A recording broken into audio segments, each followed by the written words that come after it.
Сіз 8 сағат ұйықтайсыз, бірақ таңертең шаршап оянасыз ба? Кінә басыңызда. Біздің екі әлеміміз бар: сыртқы, жұмыс үй және ішкі ойлар, уайымдар. Ми оларды ажыратпайды. Мысалы, лимон жеген есіңізге түскенде денеңіз тітіркеніп кетеді. Сол сияқты ескі жанжалдарды еске алсаңыз, қаныңызға кортизол тасталады да, энергияңыз сол ішкі ойлар жеп қояды. Телефонды елестетіңізші, 20 қосымшаны ашып жаппасаңыз, батарея 1 сағатта отырады. Сіздің мазасыз ойларыңыз, реніштеріңіз дәл сол фондағы қосымшалар тәрізді.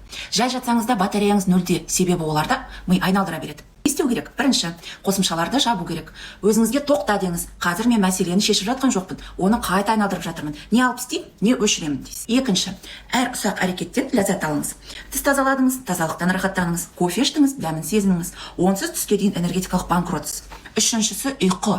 Телефонды өшіріп, миыңызды ойлардан тыныштандырып жатсаңыз ғана ұйқы қалпына келеді. 10 сағат ұйықтасаңыз да басыңызда ойлар айнала берсе, ол пайдасыз. Қарапайым кеңес: сағат 10-да телефонсыз, ойларсыз жатып ұйықтайсыз.